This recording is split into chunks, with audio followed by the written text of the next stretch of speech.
So day 3 of the yoga posture challenge, the asana challenge, added the 3 extra breaths to each pose, holding it for 3 extra breaths. And I thought it would be a little bit longer. I thought it would add more time to the practice, but it only added for me about 5 more minutes. So yesterday I said that I'd probably be to about an hour by day 7 when I repeat the standing poses. And I'm holding each pose for 12 breaths, but I don't think that's true. I think I'll be more around 30 minutes, which really is enough time, I think. You know, back when I was practicing a lot, as I mentioned yesterday, I was doing at least an hour a day, you know, and a lot of my teachers and a lot of the people that I knew back then, they were doing it for 90 minutes of yoga a day, of the yoga postures a day. For me in my busy life, even back then, that didn't really work for me. It was enough to just do an hour. I think if I remember even, I started to just do hour-long classes instead of the 90 minutes that my teachers were doing, because I just felt that worked for, you know, my busy life and maybe my students' busy lives.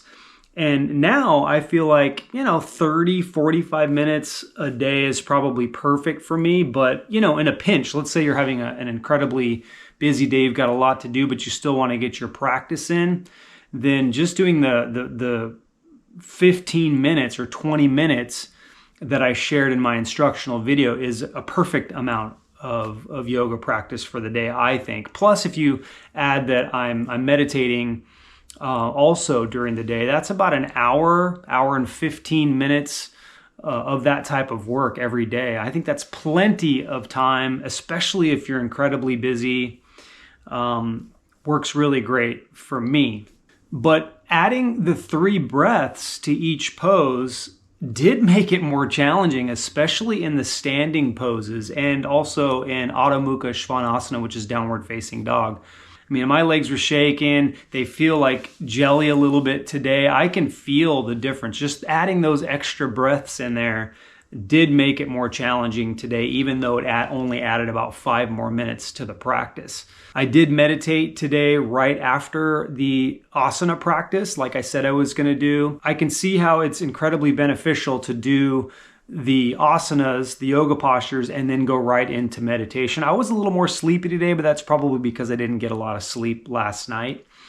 But that is a great practice, and I'm going to do my best to try to do that every day. Practice the yoga postures and then do the meditation right after. Body's a little more flexible. You can sit for a little bit longer, more comfortably, and the mind is already cleared out a little bit from doing the asanas, so it's a little easier to get into the meditation, with the exception of today because I was pretty tired. So it's interesting, this is the 3rd day and I feel like I'm home. It's been many years since I've practiced yoga regularly. So in a lot of ways, I'm sort of a beginner coming back to yoga. My stamina isn't what it used to be, but I'm quickly remembering how wonderful it is to practice the asanas. In fact, I can't wait to, I've got a gig coming up this week.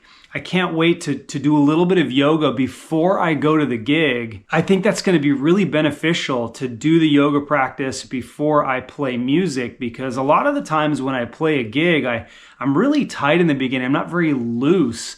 And I've been practicing this week after doing the yoga postures, and man, I just feel really loose playing the drums. Drums are very physical, so practicing the yoga postures is, I'm finding that it's really beneficial for me, even as a musician.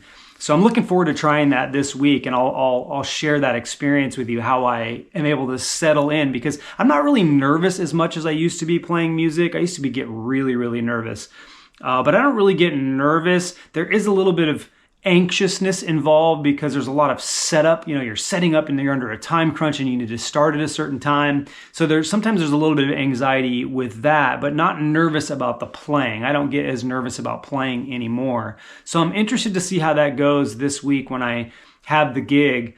I'm going to practice the postures before I go and see how that feels. That should be pretty fun, should be pretty interesting. So day 3 in the books of the yoga posture practice. Like I said, it added about 5 more minutes, holding for 3 extra breaths. It was more challenging. Even that slight little difference added a little more challenge to the practice. I feel great. I'm glad I'm doing this again. I feel like I'm home. I mentioned the other day, I think it was day 1, that I'm disappointed that I ever stopped, but it's funny how you return to something and there's this renewed energy, this renewed life to it, and you appreciate it much more. It's like rediscovering something. So it's a great phase in my life. It's a great season of my life to return to yoga practice and meditation and sharing it with other people, because I remember when I was doing it back then, how much I loved it and how much it changed and had a positive impact on my life back then. I needed to go through a phase where I wasn't doing it. Maybe I'll get into that someday, why I stopped and why I walked away from teaching. But right now the season is do yoga, do meditation, share it with other people. So anyway, day 3 in the books. I'll see you guys tomorrow. Thank you for tuning in.